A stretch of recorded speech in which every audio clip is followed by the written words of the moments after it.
Most people are playing the wrong game. Most people think intelligence means you win the argument. You bury the other person under facts. You make them look foolish in front of an audience. They believe the smartest person is the one who can humiliate the other side with perfect logic and sharp comebacks. Think about it. How many times have you watched someone destroy their opponent and felt a rush of second-hand pride, as if that is what real power looks like? In the real world of power, status, and influence, that belief is a trap. The moment you chase arguments, you start bleeding leverage. You waste energy proving you are right, while someone else quietly decides what actually happens. You see, the world does not reward the person who shouts the best truth. It rewards the person who controls where attention, emotion, and resources flow. Have you noticed this? You bring facts, they bring theater.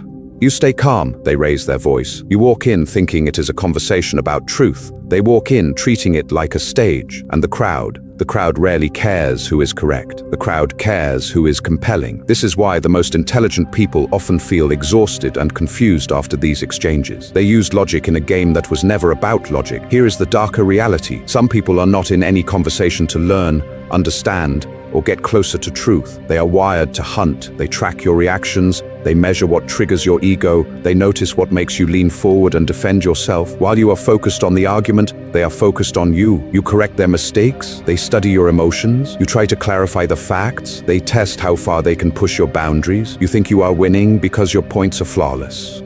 They are winning because they now know exactly how to move you. The real sign of intelligence is not how brilliantly you can crush a foolish argument. It is how quickly you can recognize when an argument has become a feeding ground for predators. Have you ever walked away from a debate feeling strangely used, like your intelligence was turned against you? That is not an accident. That is design. Machiavelli understood this centuries ago. When he described princes studying the nature of the people like animals, he was describing a mindset that treats ego and vanity as tools. He knew that most people chase appearances, not reality. So the true strategist does not waste time winning public arguments. He quietly directs where everyone's energy and attention go. In this video, you are going to learn how that game really works and how to stop offering yourself as prey every time your ego feels challenged. Now, let's begin. When smart becomes weak, the hidden ego trap, Machiavelli would say, most people lose their power not because they are stupid, but because they are proud of being intelligent. Have you noticed this in yourself? The moment someone says something blatantly foolish, something in you wakes up. You feel that pull to correct them, to defend the truth, to prove that logic still matters in this world. Have you ever walked away from an argument knowing you were right, but somehow feeling smaller, drained, and weirdly defeated anyway? You replay every sentence in your head. Your points were clear. Your facts were solid, yet the memory still tastes like humiliation, not victory. Think about it. Picture this. You walk into a meeting or a family gathering with calm, organized thoughts. You bring facts, data, and clear explanations. You stay composed. You focus on the actual problem. Then there is the other person. They bring louder opinions, interruptions, and cheap shots that get laughs or instant sympathy from the room. You talk to solve the issue. They perform to steal the spotlight. At first, it feels like a conversation. Then something shifts. The disagreement stops being about truth and becomes about tone. They raise their voice. They roll their eyes. They throw in a sarcastic comment that has nothing to do with the topic, but everything to do with your dignity. You see, the battlefield has changed without your consent. Now your calm explanation feels weak next to their emotional chaos. You start repeating yourself. Your heart rate goes up. You begin defending your character instead of your point. The argument quietly mutates into a dominance contest, where the real question is no longer who is correct, but who controls the mood of the room. Machiavellian personalities understand this instinctively. They know the crowd rarely remembers who had the better logic. They remember who looked more confident, who seemed unfazed, who made the other person look reactive, flustered, or overly serious. In a foolish environment, performance beats precision every time. So you end up in a strange position. You are the intelligent one. You have the truth on your side. Yet to everyone watching, you look like the one who is losing control. Your attention is scattered. Your energy is leaking.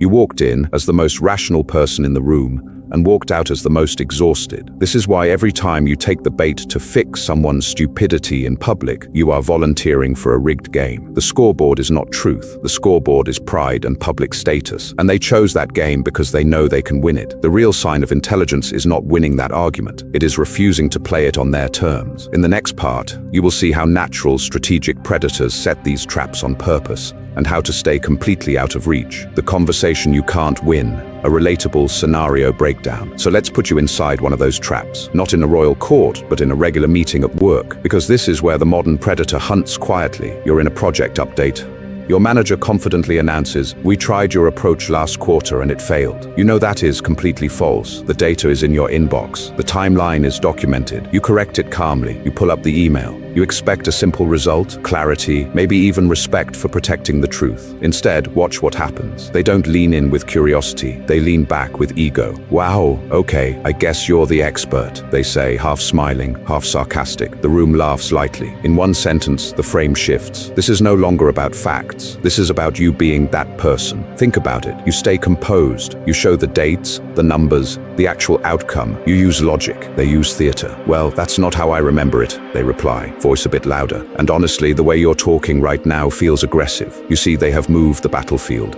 From what is true to what kind of person are you? You feel your attention narrow. You start explaining your tone, your intentions, how you are only trying to help the team. You bring more evidence, more links, more explanation. They bring more performance, a sigh, a wounded look. "I don't know why this is turning into an argument. I was just sharing my experience." Now a few people nod, not because they checked the facts, but because emotion is easier than effort. The moment you notice, logic has left the building. You are no longer defending data. You are defending your character. You are burning energy to prove that you are not hostile, not difficult, not obsessed with being right. They sit back, relaxed, almost quiet. They let you talk. They let you over-explain. In their silence, they look reasonable. Now watch the social aftershock. The meeting ends. No one revisits the numbers. No one corrects the record, but two people comment in the hallway. "You were really intense in there." Another says, "You're obviously very invested." It sounds like a compliment. It is not. It is a quiet verdict. Too much. Meanwhile, the person who lied looks harmless, calm, even likable. They shrug. "I didn't mean to cause drama." To the room, they look balanced, and you look emotional. This is why natural strategic predators love these conversations. They understand that most people are driven by appearances, not reality. Power goes to the one who controls the frame, not the one who holds the facts. So here is the uncomfortable question. Was that an accident, or was it engineered? In the next part, you will see exactly how certain personalities design these unwinnable conversations on purpose, and how an intelligent mind quietly flips the script. Why logic fails against people who don't care about truth. Some people don't stumble into those unwinnable conversations. They build them. You walk in thinking you're in a search for truth. They walk in knowing it's a stage and you're about to supply the props. Here is the hidden assumption that intelligent people rarely question. You project your own motive. You believe that if you line up the facts clearly enough, any reasonable person will adjust. You explain, they understand, the argument dissolves. Think about it. How many times have you gone back into a draining conversation because you told yourself, "I must not have explained it well enough"? You see, that belief is exactly what a natural strategic predator counts on. For this type of mind, truth is not sacred. Truth is raw material. It is something to bend, delay, or selectively reveal so that they keep power, keep sympathy, or keep you on the defensive. They study people the way Machiavelli told princes to study the crowd, not as moral equals, but as predictable systems of ego, fear, vanity, and guilt. So when you bring more logic, they don't feel cornered by reality. They feel excited. You are handing them more information about what you care about, what you will fight for, and where your emotional buttons are. The moment you correct a small detail, they learn that accuracy is your weakness. They can now waste your energy endlessly with half-truths, misunderstandings, and subtle distortions. Watch how they treat conversation. For you, a good conversation is a laboratory. You test ideas, you refine, you adjust. For them, it is theater. The goal is not discovery. The goal is impression. Who looks calm? Who looks confident? Who looks like the villain? They will raise their voice in public, then act wounded in private.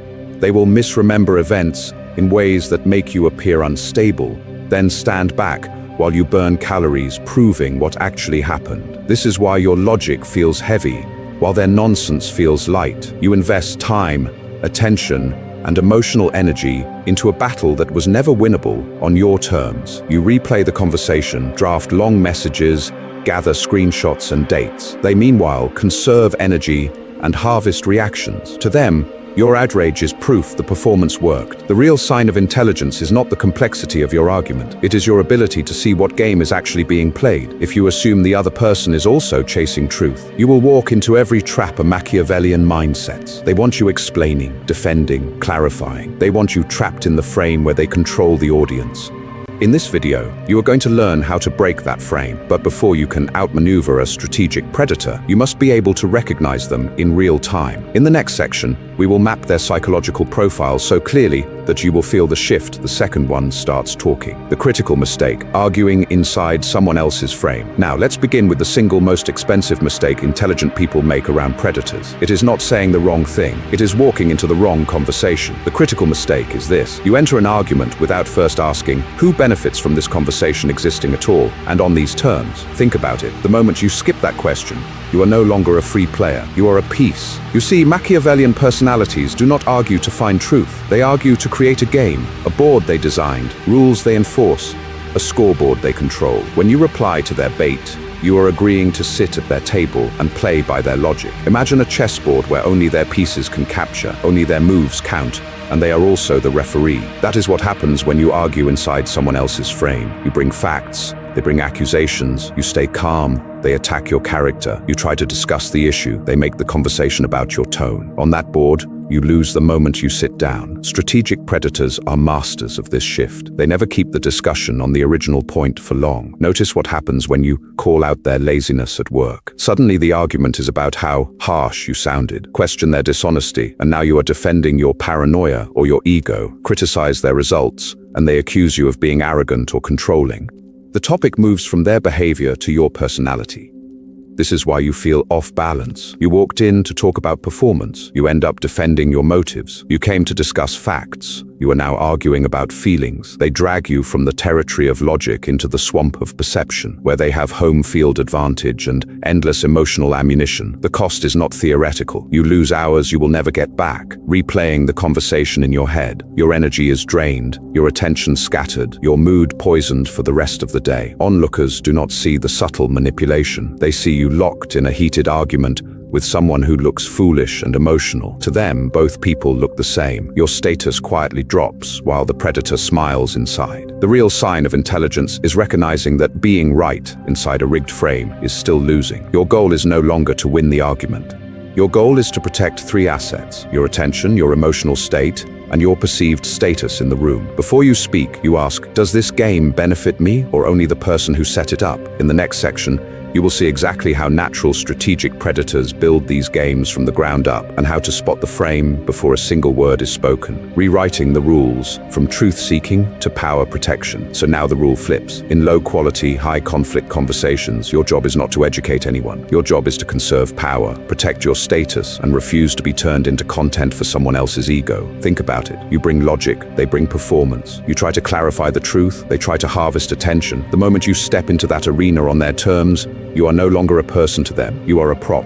You are the opponent they defeat in their own private highlight reel. This is why you need a new way of seeing every argument. Every confrontation has three layers. First, the surface topic, politics, work decisions, who was disrespectful. Second, the emotional stakes, whose ego is on the line, whose identity feels threatened. Third, the power dynamic, who looks strong, who looks weak, and who the crowd silently sides with. Most people obsess over the first layer. They chase facts, corrections, explanations. They argue about the words. Intelligent people pay attention to the second and third. Who is emotionally flooding? Who is calm? Who is subtly framing themselves as victim, hero, or judge? You see, the real game is rarely about the stated topic. It is about control of perception. Natural strategic predators live almost entirely on that third layer. They do not care what is said, as long as they control who appears dominant and where sympathy flows. In a meeting, they will misunderstand you in a way that makes you sound harsh, then graciously forgive you in front of everyone. On social media, they will bait you into a long explanation, then clip one sentence to make you look unhinged. To them, the argument is raw material. The audience is the prize. So you need a new internal question before you say a single word. If you win this argument perfectly, what actually changes in your life, your status, or your outcomes? If the answer is nothing important, you are donating energy to someone else's game. You are doing unpaid labor for their narrative. The real sign of intelligence is not the ability to crush people with logic.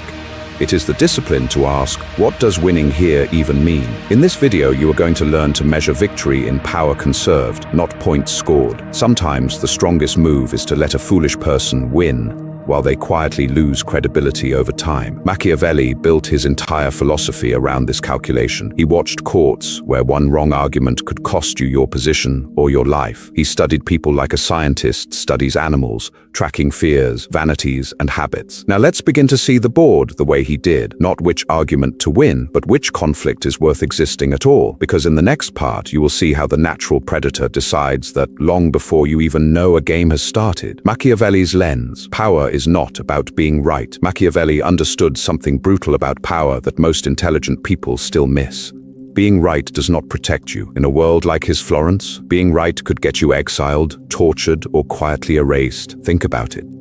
He was not a professor writing theories in a safe office. He was a political survivor inside a violent city-state where alliances flipped overnight, friends became enemies by morning, and one wrong argument could end your career or your life. In that environment, logic was decoration. Understanding people was survival. You see, this is why the prince is so misunderstood. People repeat his name like he wrote a cartoon villain manual, as if he was teaching rulers how to be evil for fun. In reality, he was writing a field guide for dangerous ecosystems, where open moralizing got you killed and quiet calculation kept you in the game. He was not asking, what is the purest truth? He was asking, what actually works on the kind of people who will stab you while quoting virtue? Power, through Machiavelli's lens, is not the ability to prove you are right in an argument. Power is the ability to direct fear, hope, and attention so people move where you want them to go. You don't need them to agree with your logic. You need their behavior to align with your interests. The real sign of intelligence for him was not a sharp opinion. It was effective control. Watch how his mind works. He steps back. He observes patterns. He calculates incentives. Then he quietly shifts alliances, adjusts narratives, and redesigns appearances. He understands that most people are driven by symbols, gestures, and stories more than by reality, so he manipulates the emotional weather instead of fighting over individual raindrops. While others argue about who is right, he rearranges who is scared, who is hopeful, and who is being watched. Now let's begin to connect this to your life.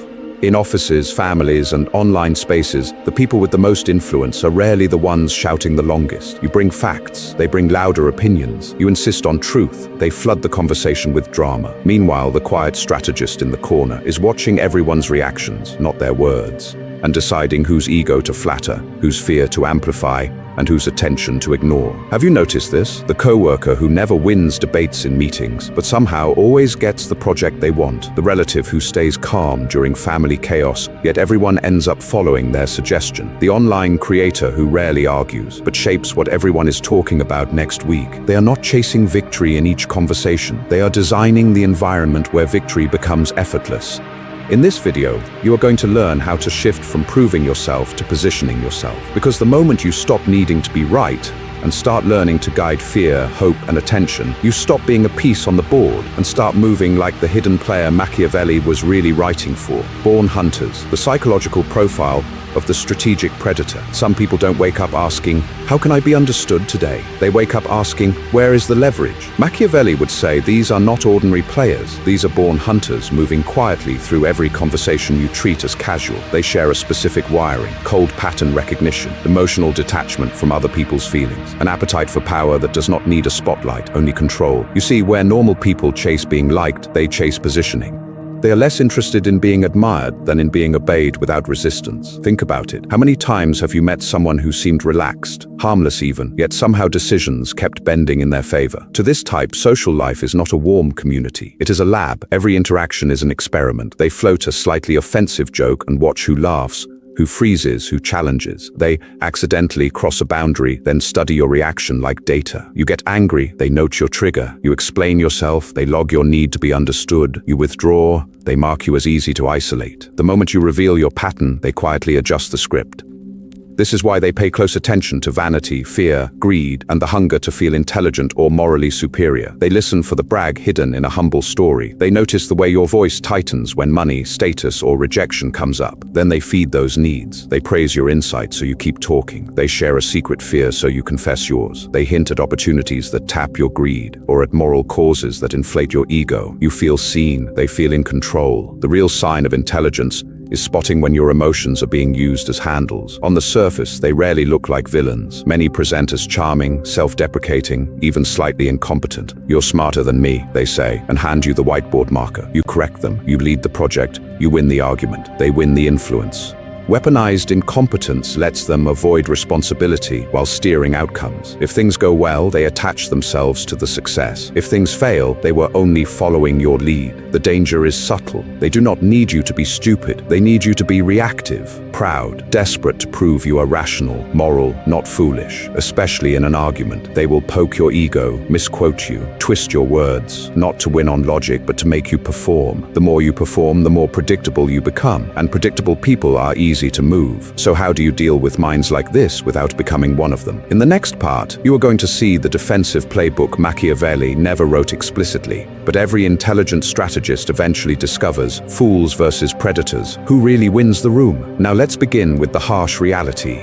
In every room, there is always a volunteer to be used. That volunteer is the fool who believes the loudest voice has the most power. You know this person. They want fights, reactions, and attention. They jump into every disagreement, correct every tiny mistake, and loudly defend their pride as if their ego were a fragile kingdom under siege. You bring calm logic, they bring emotional fire. You try to move the conversation forward, they drag it back to their wounded feelings. Machiavelli would not argue with this person. He would study them. Natural strategic predators see the fool as free ammunition. They feed them half-truths, little provocations, and carefully chosen rumors, then step back and let them explode. The fool believes they are defending truth. In reality, they are burning their own reputation in public, while the predator keeps clean hands. Think about it. At work, the foolish colleague who argues with everyone in meetings is rarely acting alone. Someone has been whispering in their ear. Someone hinted that the manager disrespected them. Someone innocently mentioned a competitor's mistake. The predator lights the fuse, then watches the show. You see, attention is the real currency of the room. While everyone stares at the loud argument, the real power players are not emotionally involved. They are scanning. They notice who is impressed by the drama, who is quietly annoyed, and who says nothing but is clearly influential. Power is not in the center of the chaos. Power is on the edges, observing. In any group, there is an implicit hierarchy. At the bottom, the people arguing, red-faced and breathless, desperate to be seen as right. In the middle, the amused spectators, entertained but not committed. At the top, the silent decision-makers, the ones who will decide promotions, alliances, and consequences after the noise dies. The real sign of intelligence is knowing which level you are standing in. This is why predators never fight for the center of the argument. They fight for the edges of perception. They know that the person who controls attention controls outcomes. While the fool spends their energy performing, the strategist spends their energy mapping the room. Here is the painful truth. When you argue with a fool, no one powerful is truly listening to your logic. They are watching your self-control or your lack of it. The moment you let your ego drag you into the mud, you signal that you belong at the bottom tier with the other reactors.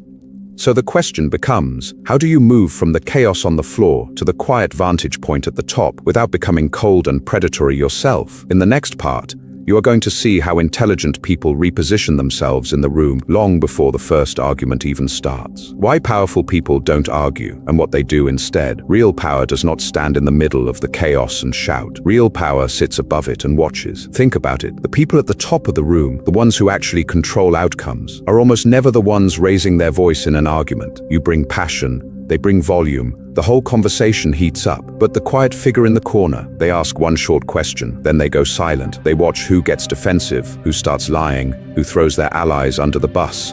In that moment, they collect more information in 30 seconds of silence than the loudest person collects in 30 minutes of debate. You see, the natural strategic predator understands that attention is a finite resource. Every unit of attention you spend fighting a foolish argument is attention you do not spend building alliances, mapping incentives, or planning your next move. Power is about deciding where your energy goes. The real sign of intelligence is not the ability to crush someone in a public argument, but the discipline to refuse the invitation in the first place. Machiavelli wrote that most people chase appearances, not reality. Public arguments are appearances. They are theater for the crowd, fuel for the ego. Intelligent people do not donate free attention to someone else's performance.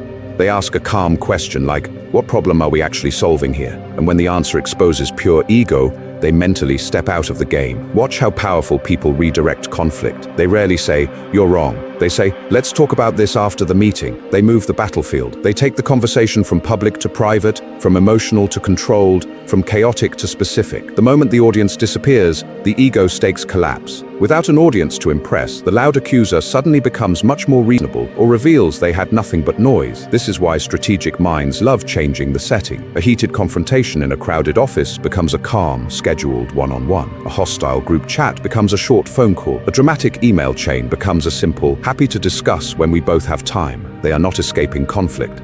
They are choosing the terrain where logic and power, not volume, decide the outcome. And here is the part that shocks most people. Truly powerful individuals are comfortable letting others believe they won. They will nod, let a minor point go, allow the foolish person to walk away feeling triumphant. Why? Because the argument was never about truth that mattered. It was about ego. They preserve their bandwidth for the battles that actually shift careers, reputations, and long-term control. In this video, you are going to learn 8 Machiavellian strategies to operate this way yourself, without becoming cruel, and without letting predators feed on your intelligence. You are going to see how to keep your power, protect your attention, and walk through foolish conversations without leaving fingerprints. Now, let's begin to dissect their playbook. 8 Machiavellian strategies for intelligent people. Now we narrow the focus. From this point on, everything in this video is going to revolve around 8 very specific Machiavellian strategies for intelligent people who are tired of bleeding energy in stupid conflicts. Not theories, not abstract philosophy. Concrete ways to keep your power when foolish people drag you into conversations that do nothing but feed their ego. You see, the structure is simple. We will move through these 8 strategies one by one, each answering a single question. How do you outsmart without arguing, without endless explaining, and without losing control of your emotional state or your reputation? Think about it. How many arguments have you won that still damaged your image, your relationships, or your peace of mind? This is why we set strict constraints from the start. No screaming matches, no public meltdowns, no long essays trying to prove you were right. The moment you start chasing validation, you step onto their battlefield, and they already know how to fight there. These strategies are designed to move you off that terrain entirely. So let's be clear about intent. This is not a guide for becoming cruel, narcissistic, or deceptive. Machiavelli was not writing a cartoon villain handbook. He was writing a survival manual for dangerous ecosystems where naive people were devoured. In this video, you are going to learn how to defend yourself in a world where some personalities already treat every relationship like a quiet battlefield. One strategy will teach you to recognize when logic is useless. When someone is interrupting, twisting words, ignoring evidence, or performing outrage, the conversation has left the realm of truth. Another will show you how to weaponize silence and strategic indifference, denying foolish people the emotional fuel they need to keep attacking. You will stop being reactive and become unreadable. We will also look at how to redirect attention instead of colliding head-on. Intelligent people learn to shift the frame toward outcomes, evidence, and consequences while their opponent is still chasing applause. We will break down plausible deniability, the art of influencing events while keeping your hands clean, and how to quietly isolate predators socially so they lose access to your network without a dramatic confrontation. Here is the mental commitment you need to make. For the rest of this video, you are going to practice thinking like Machiavelli, stepping back, observing patterns, and deciding which battles are even allowed to exist. You will not rush to correct, defend, or explain. You will ask, does engaging here increase or decrease my power? And then comes the pattern break. What if the most intelligent move is not to fight the predator at all, but to redesign the entire situation so there is nothing for them to feed on? In the next section, we start with the first strategy, knowing exactly when logic dies and how to walk away without looking weak, your new identity, from debater to silent strategist. That shift is not tactical, it is personal. It is the moment your identity changes. Here is the maxim that sits at the center of this entire video. The real sign of intelligence is not how many arguments you win, but how many you never have to enter in the first place. Think about it. Power is not earned by constantly defending yourself in every conversation. Power is earned by deciding which conversations are even allowed to exist around you. Most people live with a debater identity. You know this type. You correct every mistake. You explain every detail. You defend every decision. You bring logic. They bring ego. You bring truth. They bring volume. The entire time, your attention bleeds out through 1,000 tiny cuts, because your sense of being intelligent is tied to being visibly right in front of other people. The silent strategist is built on the opposite foundation. You see, the silent strategist does not need to prove they are smart. They need to stay in control. They choose when, where, and whether a conflict is allowed to happen. They do not fight on command. They do not debate on demand. They understand that every argument you enter without a clear purpose is a donation of power to someone who has not earned your energy. Look at the rooms you have been in. The loudest person, the most reactive person, the one always jumping in to correct others, rarely holds real power. The smartest people often look strangely quiet. They listen more than they speak. They ask minimal questions, not to show off, but to test. Under pressure, They let others reveal their character, their insecurities, their patterns. Machiavelli's prince studied people like this, not to feel superior, but to predict behavior the way a hunter reads tracks on the ground. This is why you must stop aspiring to be the person with the sharpest comeback. Start aspiring to be the person no one can read. The calm presence in the corner who never seems rattled, never seems rushed, never seems dragged into foolish drama. The one everyone wonders about. What are they thinking? Why are they so calm? Why do they never react the way other people do? The moment you stop performing intelligence and start protecting it, your entire social reality shifts. Arguments that used to hook you lose their grip. Insults feel smaller. Provocations look transparent. You start to see how often Machiavellian predators weaponize your need to explain yourself, your need to be seen as rational and good. In this video, you are going to learn disciplines that train this new identity into your nervous system. Each strategy is a specific way to stop donating your power, to starve foolish egos of your attention, to deny chaotic people the emotional reaction they feed on, to walk away without losing status. But here is the twist most people never see coming. The first discipline is not about what you say. It is about what you silently notice the instant logic dies.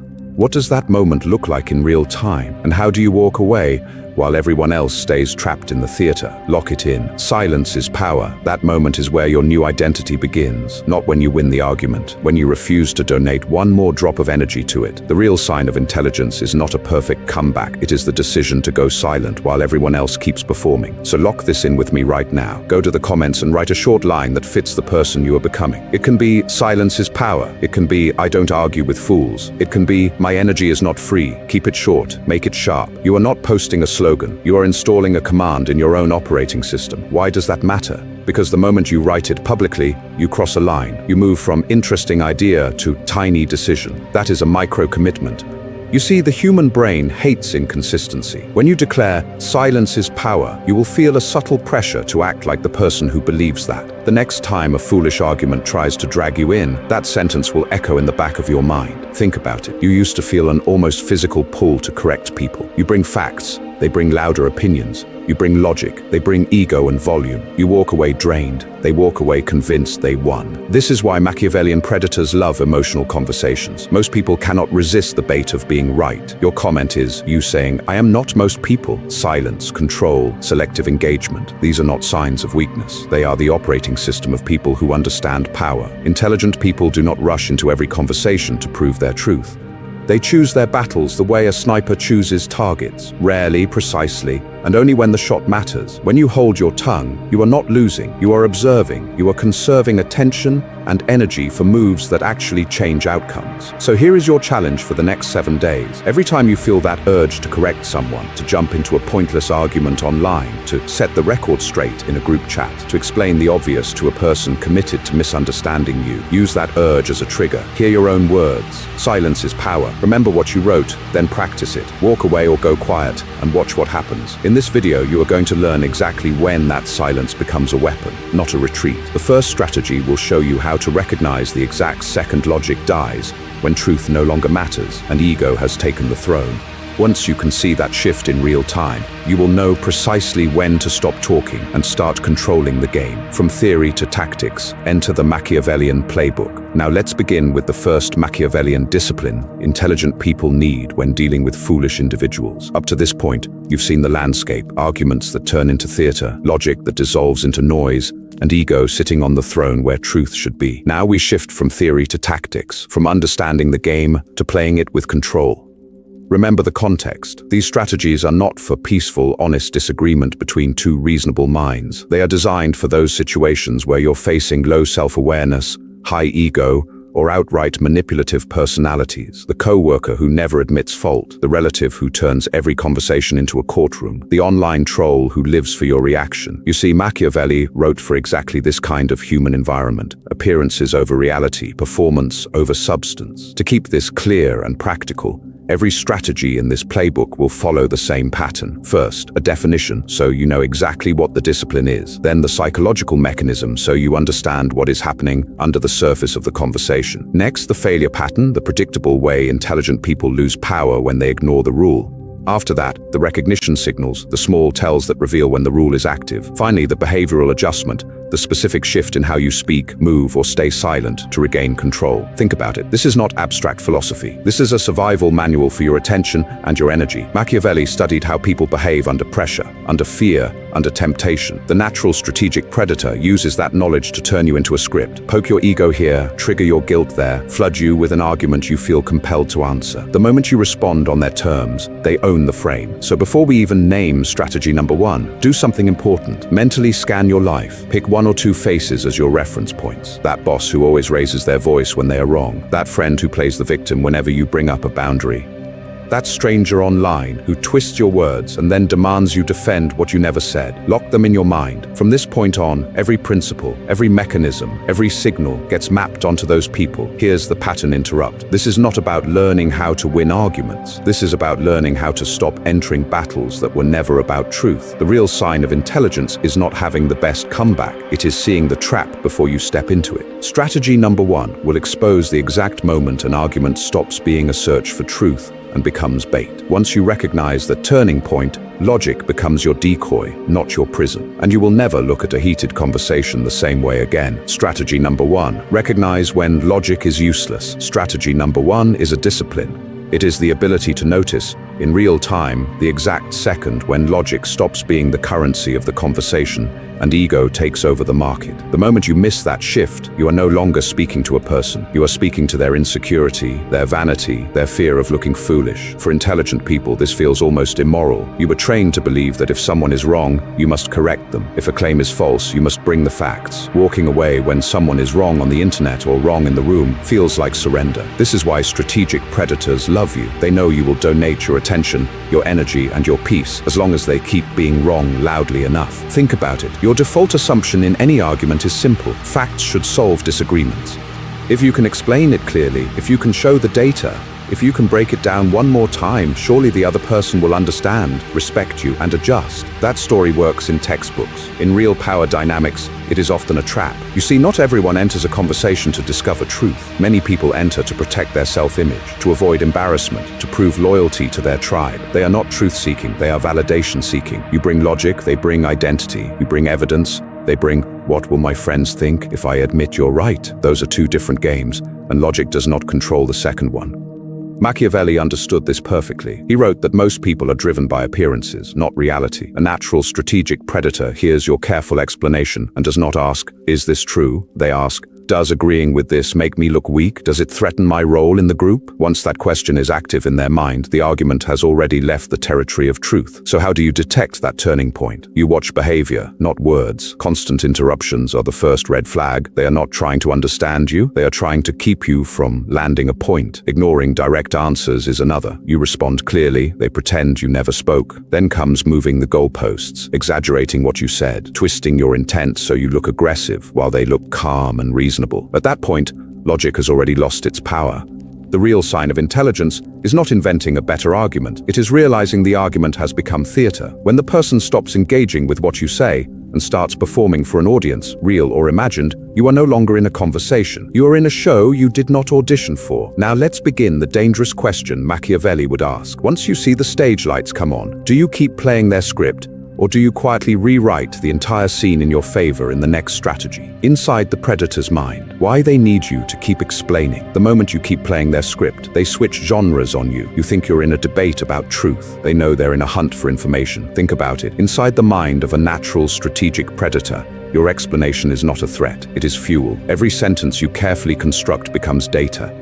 They are not listening for logic, they are scanning for leverage. What do you repeat? What offends you? Where does your voice tighten? They are building a quiet map of your values, your triggers, and how far you will go to defend your identity in public. You see, Machiavelli's prince studies the nature of the people like a scientist. The predator in your life does the same with you. You bring a thoughtful paragraph. They hear a confession of what you care about. You clarify your intentions. They record your emotional pressure points. You try to resolve the misunderstanding. They measure exactly how desperate you are to be seen as intelligent, moral, or fair. This is why your long messages never land the way you expect. Every extra paragraph you deliver is more material they can twist, mock, or weaponize later. You write 4 careful pages in a private chat. They screenshot one line and present it as the whole story. You send a measured email. They quote the most emotional sentence to make you look obsessive, unstable, or overly sensitive to anyone watching from the outside. Notice how they use your strengths against you. They know you value nuance, so they bait you into giving more of it. They ask, but what do you really mean? Not to understand, but to pull more detail out of you. Then, in front of others, they summarize your careful reasoning in the dumbest, most uncharitable way possible. They're overreacting. They're making it complicated. They're reading way too much into it. Your intelligence becomes their raw material for a caricature. While you are crafting the perfect rebuttal, what are they doing? Not reflecting, not reconsidering. They are scanning the social landscape. They are planting short, memorable narratives in other people's minds. They are building alliances with a joke here, a raised eyebrow there, a casual, yeah, they've been acting strange lately when your name comes up. You are in a private argument. They are running a public campaign. The real sign of intelligence is seeing the cost. Every long explanation drains your attention and energy while they stay light, mobile, and in control of the frame. To a strategic predator, your need to be understood is not something to respect. It is a lever, a button they can press whenever they want to summon you, exhaust you, or make you dance in circles on command. In the next strategy, you will see how to break that lever in silence without announcing that you've left the game. Signals you're being performed at, not spoken to. This is where you need to start reading the stage directions, not the script. Some people are not talking to you. They are performing you. They are using you as a prop. In a scene, they are playing for an invisible audience. Watch their eyes. You say something serious, and instead of staying with you, they glance around to see who's watching. Another person walks in, and instantly their volume goes up. Their posture shifts. Their face becomes more animated. You see, the conversation didn't change. The performance level did. That's your first signal that logic has lost all value here. Pay attention to how they echo you. You give a calm explanation, and they repeat your words back with mocking emphasis, exaggerating a phrase, adding a little smirk, turning your sentence into a punchline. You bring clarity. They turn it into comedy. You try to solve the problem. They try to get a reaction. Think about it. Is that a discussion, or is that theater? Now listen to the language. Strategic predators love the phrase, "So what you're saying is," followed by a cartoon version of your view. You say, "I'd like more structure." They say, "So what you're saying is, you want to control everyone." You raise a concern. They respond, "So basically, you're accusing me of everything." They are not reflecting your truth. They are rewriting the script so they can attack a caricature instead of your actual point. Notice how they drag the past into the room. You mention one concrete issue today, and suddenly they are bringing up 3 unrelated incidents from last month, last year, last decade. Each story paints you as the common denominator, the permanent problem, the unreasonable one. You stay on the present. They build a case file. This is why you feel like you are on trial instead of in a conversation.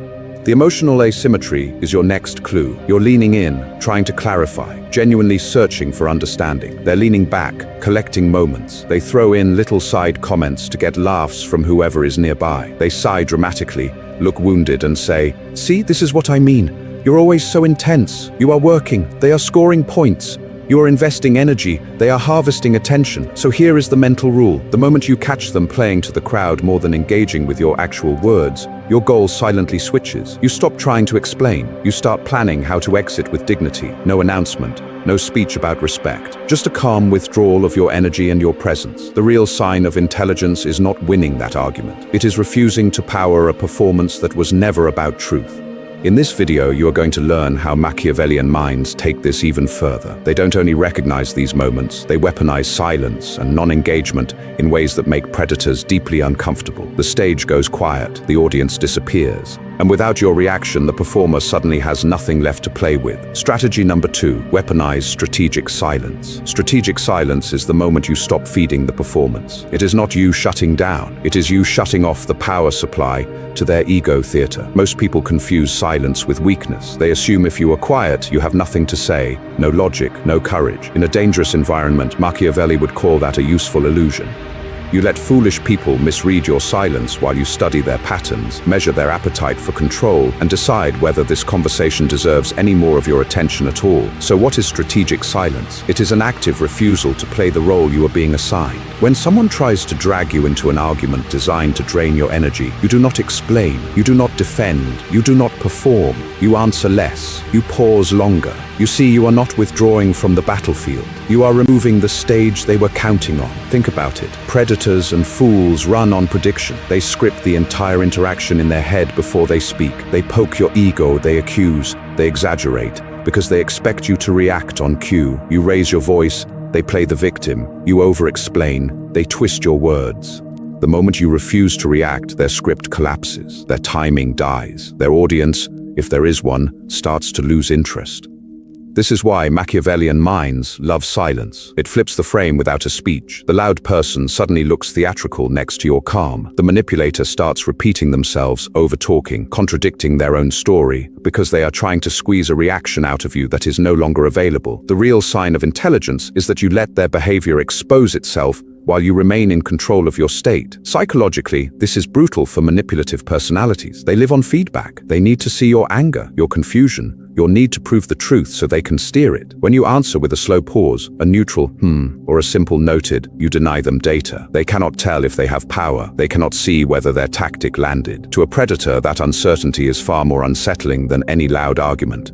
Strategic silence is not always total quiet. It can be short, non-committal responses that give no emotional fuel. It can be calmly changing the subject without defending yourself. It can be saying, "I'm not discussing this here," and then actually stopping. You are not retreating. You are refusing to donate free content to someone else's ego theater. Now let's begin to push this further. Silence is one tool, but Machiavellian predators do not stop when a tactic fails. What happens when your silence provokes them to escalate, to switch strategies, to test your boundaries in more subtle ways? The power of the pause, making fools hear themselves. When a predator escalates, your instinct is to explain, defend, or argue. That is exactly what they want. The real sign of intelligence is doing something that feels unnatural to your ego, but powerful to your position. You stop feeding the fire and let them hear their own flames. This is where the power of the pause appears. You see, most people only realize how foolish they sound when no one is wrestling with their words. When you stop interrupting, stop correcting, and stop trying to inject logic into their chaos, your silence becomes a mirror. Their behavior, their tone, their exaggerations are suddenly exposed without you saying a single clever sentence. Think about it. Have you ever watched someone rant in a meeting while the room goes quiet? No one argues back, no one jumps in, no one rescues them. After 30 seconds, their confidence starts to wobble. After 60 seconds, they begin repeating themselves. By 90 seconds, they are revealing more about their insecurity than about the topic. The moment you allow that silence, you move from participant to observer, from target to judge. Use deliberate pauses like a surgeon uses a scalpel. They speak, they throw out a dramatic accusation or a smug comment, and you do nothing. You let the last sentence hang in the air. You hold eye contact. You give the room time to feel the weight or the emptiness of what was just said. Machiavelli understood that most people are driven by appearances, not truth. In that pause, the appearance shifts. Their performance stops looking powerful and starts looking desperate. Socially, this creates a sharp contrast. You are calm, composed, and still. They are animated, loud, and emotionally invested. You bring presence, they bring noise. You conserve energy, they burn it. To outside observers, it no longer looks like two people in an argument. It looks like one person losing control of themselves in front of someone who refuses to be dragged down. Status in human groups is often assigned to the person who appears least reactive. Colleagues, friends, even strangers subconsciously assume that the one who is less emotionally hooked has more power. This is why strategic predators usually try to provoke you first. If they can make you overreact, they flip the frame. When you refuse, when you answer their storm with a measured pause, the frame flips back. Their tactics start to look obvious. Be prepared. Silence can make them escalate. They may talk faster, raise their voice, or double down on manipulation. Good. That escalation is evidence. It reveals intent. It makes their strategy visible to everyone else. In this video, you're going to learn how to take that visibility and convert it into quiet leverage, not by attacking them, but by documenting patterns and positioning yourself for the next move.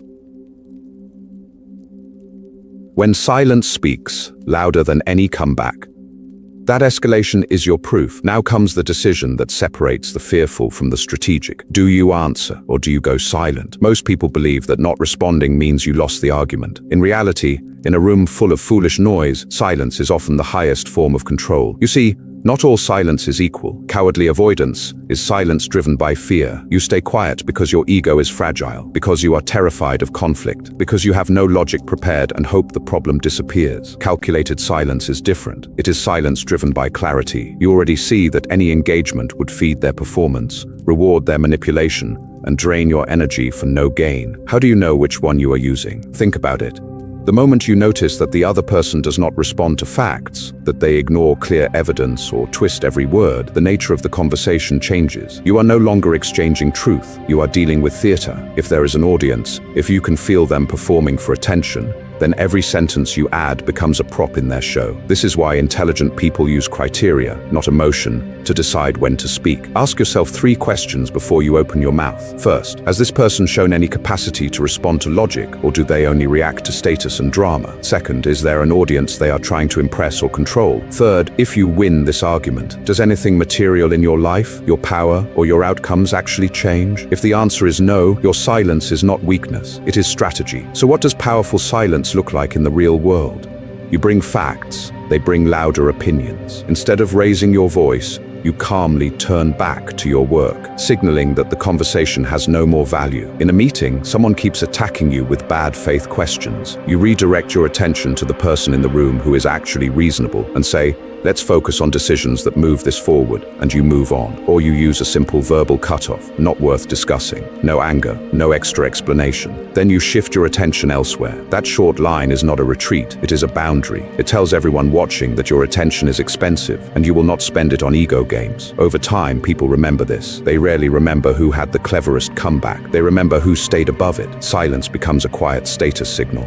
The real sign of intelligence is not the sharpest insult, it is the ability to conserve energy while others exhaust themselves proving nothing. And here is the pattern most people miss. Machiavellian minds do not stop at withdrawal. They use silence to reset the field, then redirect the entire conversation toward terrain that serves their goals. In the next part, you're going to see how they choose that new battlefield before anyone else even realizes the argument is over. Strategy number 3, redirect the frame, don't fight inside it. They do something more dangerous than winning the argument. They rewrite what the argument even is. This is where framing becomes the real weapon. Framing is the invisible script underneath every conversation. It decides what this is about, who is on trial, and what counts as winning or losing.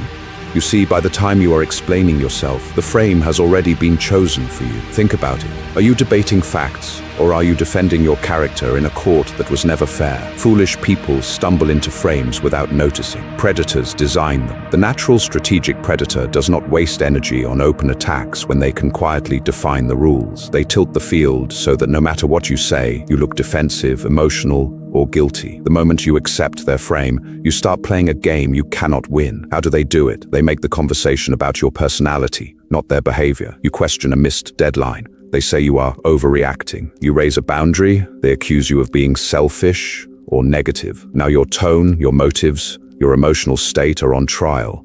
Those are impossible to prove and endlessly debatable, which is exactly why predators love them. Logic dies when the topic is your soul. Machiavellian thinkers refuse this trap. They do not defend their ego inside a hostile frame. They calmly redefine what the conversation is about and who is responsible for what. Power is not shouting louder inside their story. Power is changing the story. This is why the real sign of intelligence is not a clever comeback, but the ability to relocate the entire discussion. Imagine this. Someone says, "You're being dramatic about this project. It's not a big deal." The naive response is to argue, "I'm not being dramatic, I'm just..." And now you are auditioning for the role of reasonable person on their stage. The Machiavellian response is different. We're off topic. The real issue is whether the deadline we agreed on was met. Suddenly the frame shifts from your emotions to their performance. Or they say, "Why are you always so negative about our team?" You do not defend your positivity. You redirect, "This conversation is about the error in the report and how it will be fixed." Personal labels are a distraction. You see, you are not begging them to agree. You are signaling to everyone listening that you will not play on a rigged field. That is the real goal, not to convert the predator, not to make them admit you are right. It is to show every silent observer where the truth actually lives, and to keep your attention on outcomes instead of ego battles. In this video, you are going to learn how, once the frame is reset, the next move is even more unsettling. You start asking the questions that corner them without ever raising your voice, how predators hijack the frame and how to steal it back. Now, let's begin with one of the darkest tricks in their playbook. They don't fight your facts, they hijack the frame. You bring a clear point, they turn it into a trial of your soul. The moment the conversation stops being about what happened and becomes about whether you are a good person, you are already standing in their courtroom. You say, "That deadline was missed, we need to fix the process." They answer, "Wow, you're always so negative, why are you attacking me?" You see, the factual disagreement has been converted into a morality test. You are now defending your character instead of examining their behavior. Power shifts instantly because the accused always looks weaker than the accuser. Another favorite hijack is reframing your boundary as selfishness. You say, "I can't take that on. My plate is full." They respond, "So it's all about you, huh? You never help when it's inconvenient." Suddenly, Your attempt at sane control over your time becomes evidence that you lack empathy. Think about it. If you accept that frame, you will over-explain, over-apologize, and eventually overcommit. They also weaponize your calm. You stay composed, they call you cold. You say, let's talk about this without yelling. They snap back. See, you don't care at all. You're like a robot. In Machiavellian ecosystems, emotional theater is used as proof of sincerity, so anyone who refuses to perform is painted as uncaring. The more you explain, the guiltier you look. Here is the psychological mechanism. By turning the argument into a referendum on your goodness, they force you into a defensive posture where every sentence sounds like an excuse. The frame itself makes you appear guilty. Logic loses power because the real question is no longer, what is true, but are you secretly a bad person? That is a game you cannot win. The real sign of intelligence is not to argue inside that frame, but to steal it back in one move. You do it with simple, cold phrases. This isn't about whether I'm a good person, it's about whether this behavior is acceptable. We're not talking about my tone. We're talking about the impact of what happened. My boundary is not an attack, it's a limit. Let's stay with the actual issue. Notice what these lines do. Without raising your voice, without matching their drama, you drag the spotlight away from your character and place it back on their actions. The conversation returns to evidence, to consequences, to reality. Predators hate this because it strips away their favorite weapon, moral fog.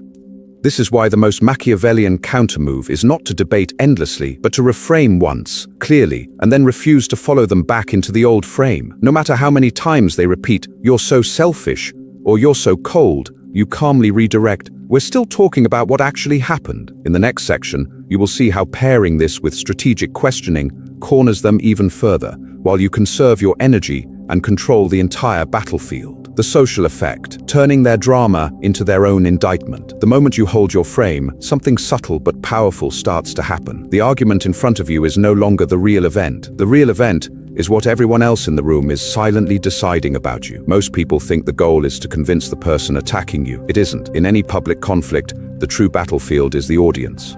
Colleagues, friends, managers, family members, even strangers online, they are all running the same calculation. Who is grounded in reality and who is lost in ego theater? Think about it. You see, when you refuse to chase emotional bait, you force a contrast. You stay calm, specific, and factual. They get louder, vaguer, more dramatic. You keep coming back to events, timelines, and commitments. They keep drifting into feelings, impressions, and accusations. The more you hold your frame, the more their performance starts to look foolish. At that point, your silence and precision act like a spotlight. People suddenly notice every exaggeration, every dodge, every time your opponent forgets a detail that makes them look bad. Logic regains its power, not because you overwhelm them with arguments, but because you make their behavior visible.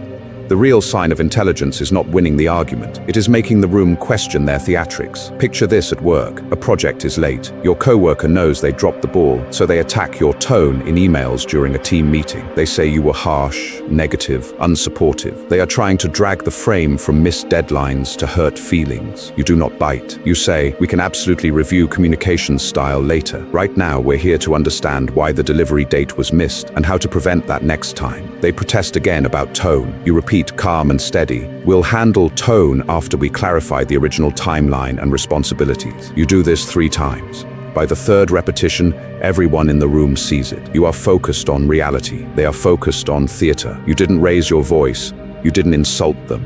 You simply refuse to abandon the concrete question. This is why frame control is social power. You are not trying to make them admit you're right. You are letting their own evasions indict them. In this video, you are going to learn how predators abuse this dynamic. Because the most dangerous strategic minds rarely argue directly. They prefer subtle, deniable moves. A confused email that delays a decision. A half-true story whispered to the right person. A compliment that hides a threat. Have you ever walked away from a conversation feeling used, but you couldn't explain why? That is not random, that is technique. In the next section, you will see how these natural strategic predators weaponize subtlety and what defenses intelligent people use when the attack is almost invisible. Strategy number 4, read the predator's operating system. That strange used feeling is the signal that you are not dealing with an amateur. You are dealing with someone who has an operating system. They do not push, they glide. They do not attack head-on. They rearrange the room so that you walk into the trap on your own. You see, true strategic predators hate direct confrontation. Direct attacks create witnesses, resistance, and risk. Indirect moves, on the other hand, can always be explained away as accidents, misunderstandings, or just joking. They bump your reputation, then smile. They miss a deadline that only harms you, then act surprised. They insult you in public, then accuse you of being too sensitive. This is where plausible deniability becomes their favorite weapon. Plausible deniability means doing something harmful in a way that always leaves an escape route. If you call them out, they retreat into confusion, humor, or moral outrage. That's not what I meant. You misunderstood. Relax, it was a joke. On the surface, it looks like a messy conversation. Underneath, it is a clean power move. Think about it. How do you argue with someone who never stands still long enough to be pinned down? Every sentence has two faces, one innocent, one poisonous. If people side with them, they claim the innocent face. If people side with you, they act wounded and misunderstood. Either way, your energy gets drained while their image stays flexible and safe. Then there is weaponized incompetence. This is not ordinary laziness. This is calculated helplessness. They forget tasks that benefit you, but remember perfectly when the benefit is theirs. They act confused by simple responsibilities so that you step in and overfunction. Over time, you become the reliable workhorse. They become the charming victim who always tries their best. The moment you accept this pattern, they gain control. You do the work, they collect the sympathy, you carry the weight, they stay light and likable. If anything goes wrong, they point to their own staged incompetence as proof of innocence. You know I'm bad at this. I told you I'm not good with money. It looks harmless. It is not. This is why your main defense is not outrage. It is observation. One mistake means nothing. Everyone forgets. Everyone slips. The real sign of intelligence is pattern recognition over time. Do the accidents always benefit the same person? Do the misunderstandings always tilt the power in their favor? Does their confusion only appear when responsibility appears with it? In this video, you are going to learn to think like Machiavelli here. He advised princes to study the nature of the people, like a scientist studies animals. You map the ecosystem around you, predators, prey, and potential allies. You stop judging only by words and start tracking outcomes. Who loses time, energy, and reputation after each interaction? Who quietly gains? Now, let's begin to push this further. If you can read their operating system, what happens when you start rewriting the script they expect you to follow? Vanity, fear, and moral superiority, the buttons they push. When you start rewriting the script, you have to understand one thing. To a Machiavellian predator, your emotions are not sacred. They are tools. They look at you and see a control panel. Vanity, fear, pride, guilt, moral superiority. Press the right button, get the reaction they want. You see, Machiavelli wrote that most people chase appearances, not reality. Predators treat that as an operating system. Your need to feel intelligent, respected, and good becomes predictable code. Power for them is not about shouting or open aggression. Power is about quietly pulling those levers until you move yourself. Think about it. How many conversations start with flattery and end with you doing something you didn't plan to do? They praise your intelligence, your insight, your unique perspective. Then comes the request. You're the only one smart enough to handle this. Can you take it on? Your ego swells, your logic blurs, and suddenly your time and energy belong to them. Another favorite lever is fear of loss, not loss of money. Loss of status, belonging, or image. They hint that if you don't comply, you will look selfish, disloyal, or weak. Everyone else is on board. I was surprised you weren't more supportive. The words are mild, but the message is sharp. Comply, or your place in the group is at risk. Then there is moral superiority. This is one of their deadliest buttons. They frame their request as the right thing to do, the compassionate thing, the mature thing. If you hesitate, they don't argue facts. They question your character. I thought you cared about people. A lot of good people are helping. I assumed you would too. The real sign of intelligence is seeing that the argument is no longer about truth. It is about your identity.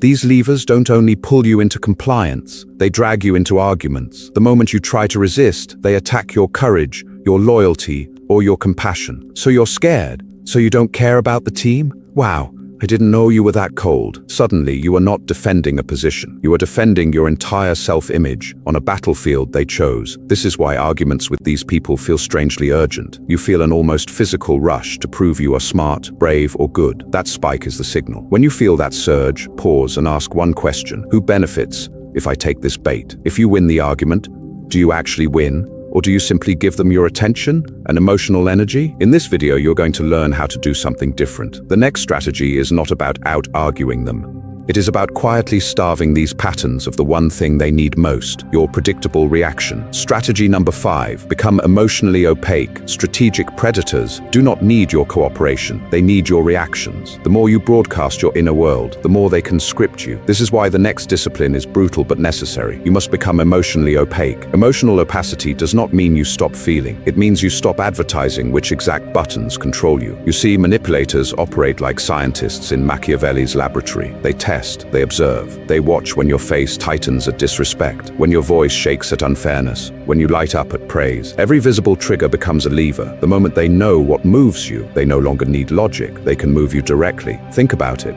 How many intelligent people do you know who are emotionally transparent? They talk about how disrespected they feel. They instantly defend themselves when misunderstood. They launch into long speeches about their values the second they feel morally offended. You bring calm, they bring drama. You try to stay rational, they pull you into an emotional argument. A natural predator listens carefully, nods sympathetically, and silently takes notes. They are mapping your operating system. To break this pattern, you adjust the surface, not your soul. Slow your facial reactions by half a second. Let the insult land, but keep your expression neutral while your mind evaluates. Delay your verbal response by a few seconds. Breathe, look away, recenter. That small pause is power.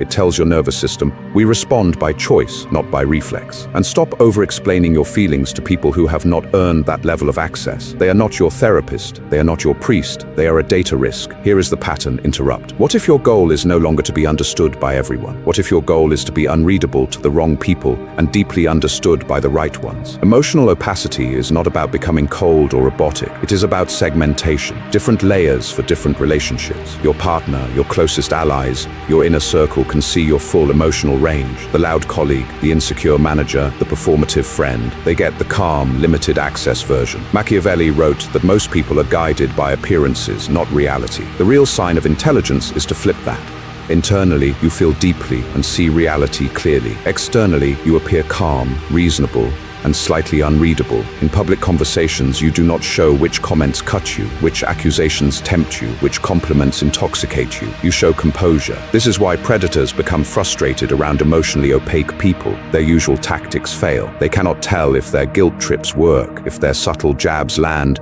if their flattery is hypnotizing you. Their control panel has no visible labels. In the next strategy, you will go one step further. It is not only about hiding your triggers, it is about quietly feeding predators the wrong map of you so that every move they make against you misfires. How to stop rewarding bad behavior with your reactions. When you become opaque, something fascinating happens. Predators do not retreat. They probe harder. They start pressing the buttons they used on everyone else. And here is where most people lose control of the game. Not because the predator is too powerful, but because their own reactions become the reward that keeps the abuse alive. Think about it. Every time someone throws a provocative comment and you give them a big emotional reaction, you are not defending yourself. You are training them. You are teaching their nervous system, their Machiavellian pattern recognition, that this button works. This is why the same insult appears again and again. The moment your face changes, your voice rises, or your breathing shifts, they register it like a scientist observing an animal. Data collected, weak point confirmed. You see, in the mind of a natural strategic predator, your reaction is currency. Raised voices tell them they have leverage. Long explanations tell them you feel accused and are scrambling to restore your image. Defensive justifications tell them your ego is hooked into the argument. Visible hurt, a pause, a forced laugh, eyes dropping to the floor. These signals tell them the truth. They can move your state on command. That is power. Have you noticed how some people keep misunderstanding you no matter how clearly you explain? You bring logic, they bring another twist. You clarify, they act confused again. To an intelligent observer, this is not confusion, it is fishing. Every extra sentence you offer, every emotional clarification, is a reward. You are giving them attention, energy, and a detailed map of how to control you next time. So what is the alternative? You do not win this game by delivering the perfect speech. You win it by starving the behavior. Short, flat responses. Noted, understood. See it differently, then nothing. No elaboration, no apology tour, no emotional essay. You redirect the conversation to something neutral. or you calmly leave the interaction without commentary. You do not slam doors. You do not announce a grand exit. You simply remove the reward. The real sign of intelligence is not a sharp comeback. It is a dead end, but Machiavelli would warn you about what happens next. When you stop rewarding a behavior, it does not vanish instantly. It spikes. Psychologists call this an extinction curve. Predators call it testing your limits. They escalate once. Sharper jabs, more public scenes, sudden guilt trips. Why? They are checking if the vending machine is truly broken, or if they just need to press the button harder. This is the moment most people break. They snap, explode, and accidentally pour a year's worth of reward into one conversation. Intelligent people hold the line. They understand that if they stay flat through the spike, the behavior usually fades and the predator quietly looks for easier targets. And yet there is an even colder move. Non-reaction is powerful, but what happens when you quietly make sure they lose their audience altogether? How do you drain their influence before they even attack? In the next strategy, you will learn exactly how to do that. Strategy number 6, build quiet alliances, not loud enemies. Predators love an audience. They feed on attention, reaction, and public drama. Most people respond by going head-to-head, trying to win the crowd with louder arguments and moral outrage. Think about it. That's exactly how you turn yourself into their co-star. Machiavellian thinkers do something colder. They don't rush into open war when they can win through quiet alliances and controlled narratives instead. Power is not always taken by force. Power often dissolves around a person when the room slowly stops trusting them. The real sign of intelligence is understanding that influence is a social ecosystem, not a single argument. You see, Machiavelli wrote in a world where one wrong public move could get you exiled or killed. Open confrontation was expensive, so the intelligent players watched the crowd, not the battlefield. They studied who people listened to when the noise died down. In your world, those are the calm, reasonable people who rarely shout but whose opinions linger in everyone's mind. These are the quiet anchors of group norms. They are the manager everyone vents to, the friend everyone calls after the party, the colleague whose raised eyebrow changes the mood of the entire meeting. They don't demand authority, yet conversations bend around them. If you want to isolate a predator without becoming one, these are the people you pay attention to. Now let's begin with how you actually do this. You do not rant. You do not unload a long, emotional story about how terrible the predator is. That only makes you look reactive and biased. Instead, you share information strategically. In a calm, private moment, you mention a pattern you have noticed. Short, factual, almost casual.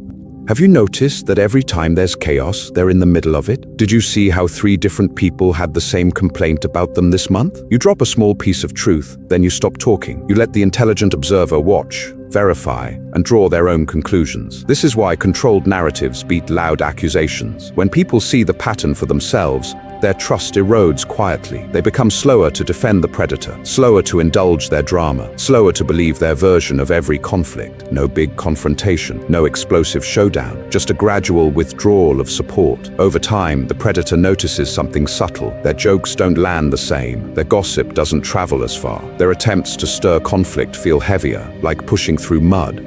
They have fewer allies willing to take their side, not because you won an argument, but because their reputation decayed in silence. And through all of this, your image stays protected. You look measured, observant, and fair. You are not the person obsessed with taking someone down. You are the person who stays calm, deals in patterns, and respects other people's ability to see the truth. The moment you master this, you stop chasing justice through noisy confrontation and start shaping reality through quiet alignment. But there is one more level of protection, learning when to disappear entirely and force the predator to play without you on the board. That's the next strategy, the Machiavellian art of letting others discover the truth now. Let's begin with a hard psychological truth. You cannot argue people into seeing a predator.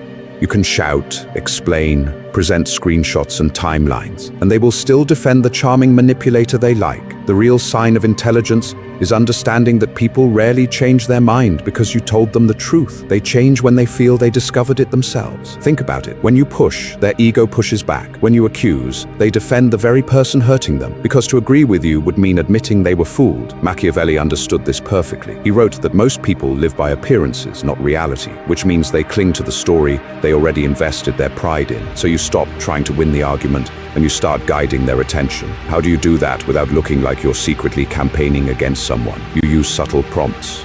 You see, instead of saying, He's manipulating everyone? You ask, have you ever noticed how he always seems to benefit from the chaos? Instead of, she's poisoning the team, you say, did you see how the whole conversation shifted when she walked in? Short questions, light tone, no accusation. But you have quietly adjusted where their eyes are looking. This is why questions are more powerful than declarations. A declaration triggers resistance. A question creates curiosity. You say, isn't it strange that every time there's a misunderstanding, it somehow works in their favor? Or did you notice how they never take blame, but they always control the narrative? You are not claiming moral superiority. You are simply inviting them to run their own logic on fresh data. Here is the pattern. Interrupt. Stop trying to expose the predator.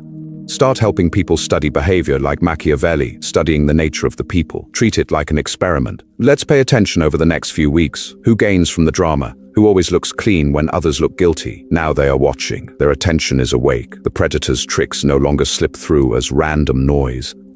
The moment someone sees a pattern with their own eyes, everything changes. They remember the conversations that felt off. They replay the jokes that were actually insults. They connect the quiet digs, the strategic tears, the staged incompetence. Once that pattern locks in, they become far more resistant to the predator's tactics because their ego is now attached to being perceptive, not being loyal to the illusion. And something else happens. They start warning others, quietly, not with dramatic speeches, but with the same gentle questions you used. The protection multiplies without you leading a visible crusade. In this video, you are going to learn how this quiet pattern recognition network becomes a shield. But to complete that shield, you must master one final move, disappearing from the predator's game so completely that their power collapses in public. That's where we go next. Strategy number 7. Control the setting, control the outcome. That shield becomes almost unfair when you control where the game is played. Machiavelli understood something most people never see. Power is not only in the person, it is in the room. Change the room, and you change the result. Think about it. Have you noticed how the same argument feels completely different in a crowded office, a hallway, or behind a closed door? You see, Machiavellian minds are obsessed with context. They study environments the way a hunter studies terrain. A hallway confrontation that favors speed, surprise, and embarrassment. A group meeting that favors performance, status, and ego. A private one-on-one that favors calm, precision, and real truth. The words might be identical, but the power dynamics are not. The moment you forget this, you walk into invisible traps. Predators understand this instinctively. They do not accidentally raise an issue in front of your boss. They do not randomly challenge you when 5 colleagues are watching. They choose the hallway, the open plan office, the group chat, because those spaces reward drama over logic. You bring facts, they bring volume. You stay rational, they play to the audience. The foolish ones clap for the best performance, not the best argument. This is why intelligent people refuse to have serious conversations in chaotic, public, or emotionally charged settings. They do not negotiate their reputation in the break room. They do not dissect accusations in front of spectators. They protect their energy by refusing the stage. Have you ever noticed how much calmer you are when the crowd disappears and the performance ends? Your move is simple, but powerful. You relocate the battlefield. You say, let's talk about this later, just us. You say, this deserves a proper discussion, not a hallway moment. Or you move it to email. Please put your concerns in writing so we can address them clearly. Suddenly, theatrics lose oxygen. There is a written record. There is time to think. There is less room for twisting words and more pressure to commit to clear claims. Watch what happens next. Many fools shrink without spectators. Their aggressive posture deflates when there is no one to impress. The person who was loud in the meeting becomes vague in private. The colleague who threw sharp accusations in public becomes not that serious when asked to write them down. The real sign of intelligence is noticing this pattern and using it on purpose. Controlling when and where a conflict happens is often more powerful than any sentence you say during the conflict itself. Time and setting are silent weapons. When you delay, relocate, and cool the environment, you take away their favorite tools: urgency, chaos, and ego-driven applause. In this video, you are going to learn how far this can go when you stop chasing verbal victories and start engineering the stage itself. But what happens when you do not merely move the battlefield? You vanish from it completely and force the predator to fight shadows instead of you. Timing is a weapon. Never react on their schedule. Predators hate one thing more than exposure. They hate delay. The moment you stop reacting on their schedule, their favorite weapons lose power. You see, urgency is the oxygen of manipulation.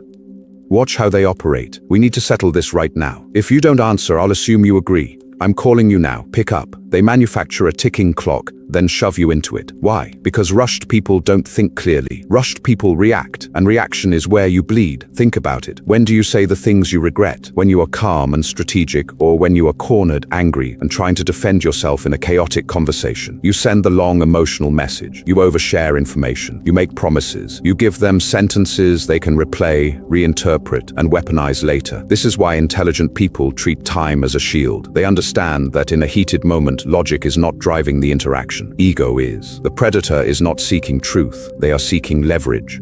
So instead of answering the instant their phone lights up, they let the message sit. Minutes, hours, sometimes a full day. Picture the difference. You get an inflammatory text, accusations, guilt, pressure. You respond in 60 seconds, your heart racing. Now the predator has your raw emotion on record. Or you put the phone down, go for a walk, sleep on it, and respond 12 hours later with one calm sentence. Which version of you has more control? Using time as a buffer is not weakness. It is psychological counterattack. When you delay, their artificial urgency collides with your silence. They start to wonder. They over-explain. They send follow-ups that reveal their real motives. They expose more than they intended, simply because you refuse to dance on command. You do not need a speech. You need simple, cold phrases delivered without apology. I'll think about it and get back to you. Now's not a good time for this conversation. I don't make decisions on the spot. Say it once, then stop talking. The moment you start justifying your delay, you are back on their stage. Remember Machiavelli's world. Princes survived by refusing to be rushed into public promises they could not control. They studied the nature of people, then chose the timing that favored their position, not the crowd's emotion. The real sign of intelligence is not answering fast. It is answering from a position of power. In this video, you are going to learn that this discipline is only the beginning, because the ultimate Machiavellian move is not simply avoiding bad battles. It is choosing a higher game entirely, where your attention builds something predators cannot touch, and where their urgency starts to look small, desperate, and irrelevant next to what you are quietly constructing. Strategy number 8, play a bigger game than the argument. This is why Machiavelli never obsessed over winning every clash. Power was not about the last argument. It was about the next 10 years. His real question was always, how do you preserve your capacity to act while other people exhaust themselves proving they are right? You see, predators who last understand something simple. Battles are expensive. Every emotional explosion, every late-night debate, every heated conversation drains attention, energy, and reputation. The intelligent mind asks a different question before it jumps in. What game am I actually playing here? Think about it. What is your bigger game? Is it a career trajectory that frees you from stupid office politics? Is it financial independence, so you never have to tolerate a toxic boss again? Is it a creative project, a business, or even a quiet, stable life where your peace is non-negotiable? The moment you define that clearly, single arguments start to look very small. Now watch what happens when you hold that vision in your mind. Someone throws a passive-aggressive comment. Another person tries to bait you into a moral debate in a group chat. A coworker challenges you publicly to show off. Before, your ego would flare and you would dive in on instinct. Now there is a pause. You ask, does this move me closer to my bigger game, or am I walking into their tiny arena? This is the real sign of intelligence, not the perfect comeback, not the flawless logic, but the discipline to protect your long-term position. In Machiavelli's world, princes who chased every insult ended up surrounded by enemies and trapped in endless retaliation. The ones who survived treated small provocations as noise. They saved their fire for moments that changed the balance of power. Here is the pattern interrupt. What if the most offended person in the room is actually the weakest player? Predators and fools often have no bigger game at all. Their identity is built on being right, being outraged, being the center of drama. Take away the argument, and there is nothing underneath. No project, no mission, no trajectory. You bring vision, they bring volume. You guard your energy, they burn theirs to be seen. Over time, that difference compounds. 1 year of refusing pointless fights can do more for your life than a decade of winning them. From now on, treat every decision to argue as a test of allegiance. Are you loyal to your higher strategy or to your wounded ego? Are you building something real or letting someone drag you back into their small script where they feel powerful because you reacted? In the next part, you're going to see how true Machiavellian players weaponize this exact insight and how they pull people into arguments not to win the truth, but to map, weaken, and control them. Case study, the office predator who never raises their voice. So let's put this into a real battlefield. Imagine a manager will call Daniel. Daniel never raises his voice. He never sends angry emails. He smiles. He praises people in public. He talks about teamwork and alignment. But behind that calm exterior, he is a natural strategic predator.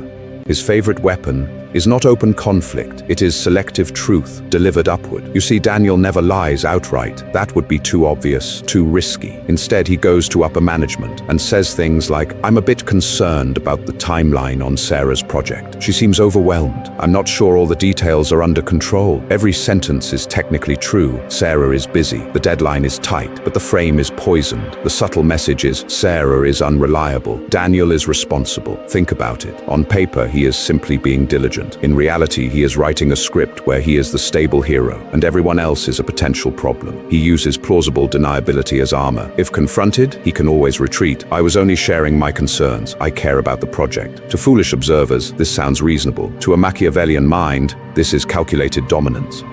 Now enter the intelligent but reactive co-worker, Sarah. She senses something is off. She hears that Daniel raised concerns about her work. Her ego flares. In the next meeting, when Daniel gently says, "I just want to make sure we don't drop the ball again," she snaps. "You bring facts." He brings implications. "You explain," he hints. Sarah starts over-explaining every detail in front of everyone. She argues in the meeting to clear her name. She defends her logic, walks through email chains, shows how she hit the milestones. The more she talks, the more anxious she looks. The more anxious she looks, the more Daniel's quiet narrative seems true. "See, she's emotional. I'm calm." Who would you trust with power? This is why the real sign of intelligence is not clever rebuttals. It is refusing to play the role your enemy wrote for you. The moment you realize the conversation is not about truth but perception, the game changes. Logic, on its own, loses value. So how do you flip this? First, you recognize when logic is useless in the room. You stop correcting every insinuation live. You use strategic silence. When Daniel drops his concerns, you pause, breathe, and say, "Let's ground this in deliverables. Here's what's shipped. Here's what's next. Here's the risk and mitigation." Short, concrete, no emotional defense. Outside the meeting, you redirect your energy. You build quiet alliances with key stakeholders. You send clear, concise updates to decision makers before Daniel can frame the story. You ask them focused questions. Does this format give you the visibility you need? Now their mental picture of you is competence, not chaos. Over time, a pattern emerges. Daniel's concerns keep missing the mark. His targets keep delivering. His hints start to look less like prudence and more like politics. Upper management begins to notice that the person who never panics, never over-explains, and consistently ships is you. No dramatic confrontation, no explosive argument. You didn't win by destroying him in a meeting. You won by starving his script of your emotional energy and letting time expose the gap between his story and reality. But what happens when a predator like Daniel senses his tactics failing and escalates to something darker? Case study: the relationship that runs on weaponized incompetence. Some predators don't yell when their tactics stop working. They go quiet, soft, and helpless. You're prepared for open conflict. You're not prepared for weaponized fragility. Picture this: you handle the bills, the calendar, the kids' appointments, the emotional temperature of the house.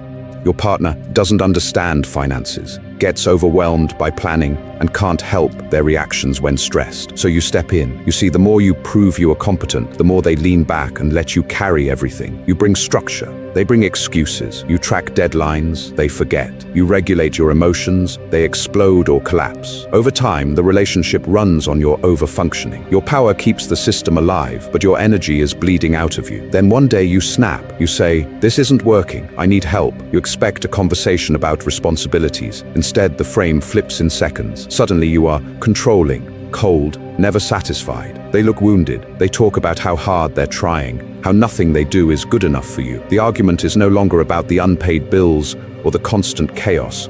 It's about your alleged cruelty. Think about it. The moment you start defending your character, you've already lost the battlefield. Now you're explaining that you're not a monster, while they cry, shut down, or retreat into helpless silence. To outsiders, you look like the aggressor. They look fragile, overwhelmed, innocent. This is why arguing about their competence or intentions goes nowhere. When you say, "You could learn this," they melt. "I'm just not good with money." When you say, "You keep blowing up," they whisper, "I'm broken, I can't help it." Logic has no authority in a conversation where helplessness is their shield and your conscience is the weapon. The real sign of intelligence is recognizing that this is not a debate about truth. It is a power script. Your guilt is the fuel. Your need to be seen as fair, kind, reasonable becomes the handle they use to move you.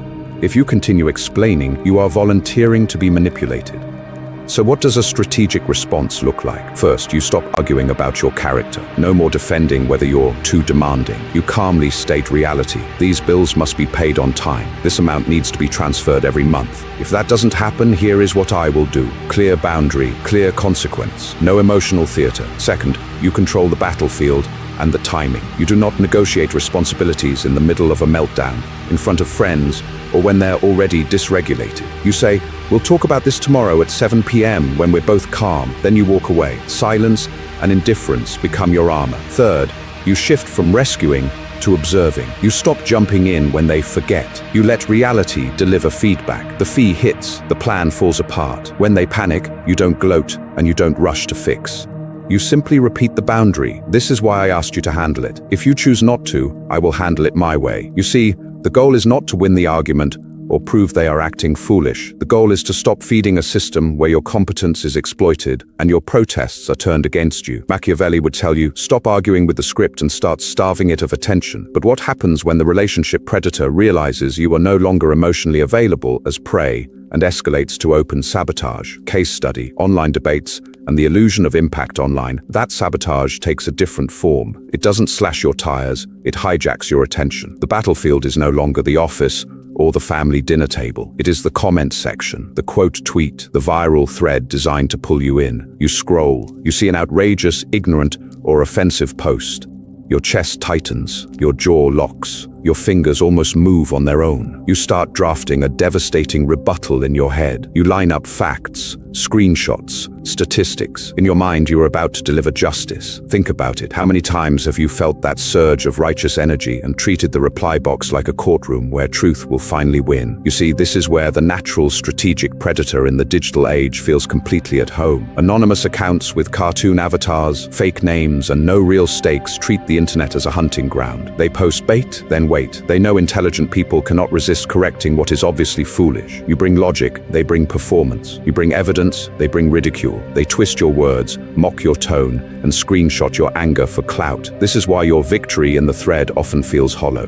You write a perfect response, they reply with a meme. You dismantle their argument, they move the goalposts. The conversation is not about truth, it is about attention. The algorithm does not care who is right, it cares who is loud, who is enraging, who keeps people scrolling. Your outrage becomes their fuel. Every quote tweet, every furious paragraph, every detailed correction is free promotion for the very message you wanted to destroy. At that point, logic has already lost its power. The real sign of intelligence is not your ability to win a digital argument. It is your ability to see that the argument itself is a trap. The moment you notice the anonymous profile, the baiting language, the obvious bad faith, you are being tested. Will you donate your energy? Or will you keep control? Machiavelli would tell you, stop fighting where the enemy is strongest. On social media, their strength is chaos. So you use different weapons. You weaponize silence. You refuse to reply, refuse to quote tweet, refuse to give their ego the performance it wants. Instead, you redirect that energy into content that serves your bigger game, building your skills, your platform, your real-world power. Pattern, interrupt. What if your anger is not a signal to speak, but a signal to build? Next time you feel that urge to argue, pause and ask a brutal question. Am I building something? Or am I volunteering as entertainment for someone I will never meet? In this video, you are going to learn how truly strategic people turn that pause into a habit and how they use it to escape the next, even more subtle trap. When the crowd, not a single troll, tries to pull you into a public fight you cannot win. The emotional cost, how arguing with fools quietly destroys you.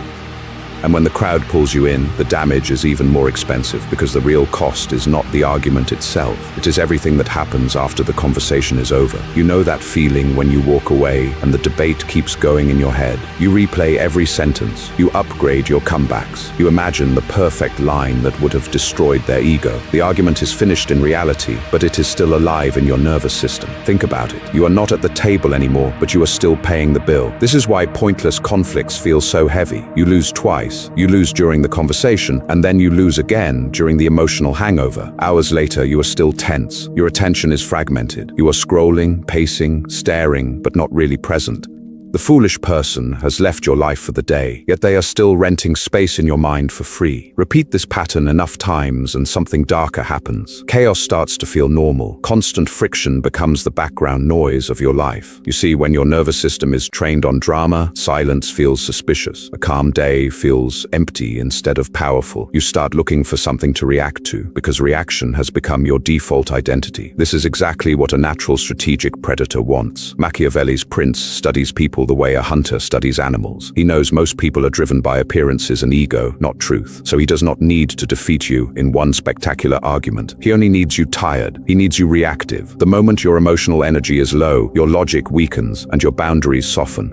A demoralized, intelligent person is easy to steer. You agree to meetings you do not need. You answer messages that do not matter. You let foolish people define the frame of the conversation, because you no longer have the strength to reset it. Power leaks out of you, not in one dramatic explosion, but in a slow, daily drip. Now look at the opportunity cost. Every hour you spend trying to fix a fool is an hour you did not spend learning a skill, building a project, resting your mind, or investing in people who can actually grow with you. You argue with someone who will never change, while neglecting the future version of you who could have transformed completely. The real sign of intelligence is seeing that trade clearly. So protecting your energy is not selfish. It is a moral obligation to your future self. You are responsible for the quality of mind that person inherits.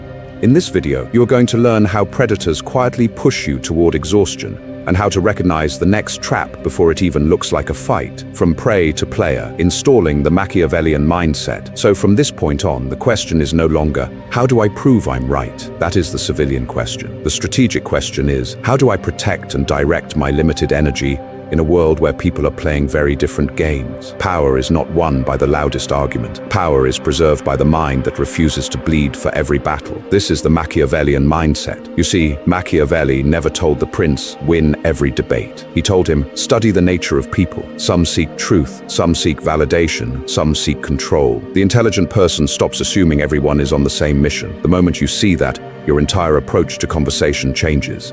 Instead of diving headfirst into every emotional current, you step back into the role of detached observer. You watch patterns. You notice who always needs to be right, who always needs to be admired, who quietly steers decisions without raising their voice. Think about it. How many arguments in your life were actually about facts? And how many were about someone's wounded ego demanding attention? From prey to player means you train yourself to see these motives before you respond. You bring facts. They bring wounded pride. You bring calm logic, they bring escalating volume. You are trying to solve a problem, they're trying to protect an identity. When you recognize that mismatch, you stop trying to convert them, you start managing them.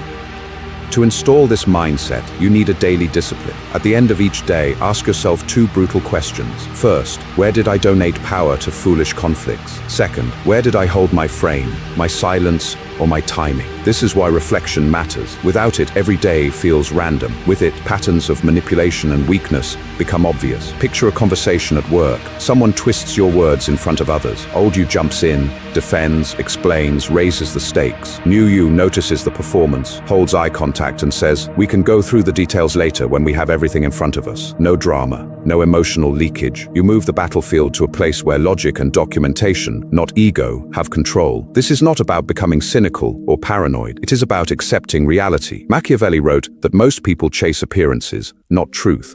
Some personalities are wired to hunt inside that illusion. They exploit vanity, fear, the need to feel intelligent or morally superior. Your job is not to hate them. Your job is to stop volunteering for their games. The real sign of intelligence is this. You can see the predator without becoming one. You can understand the hunt without offering yourself as prey. In the final sections, we will take this mindset and compress it into a simple rule set you can carry into any room, any argument, any platform, so your energy serves your strategy, not someone else's appetite. Identity upgrade. You are not here to educate everyone. Now we upgrade something deeper, who you believe you are in these conversations. Because if you secretly see yourself as the world's unpaid teacher, you will walk straight into every trap the predators set for you. Think about it.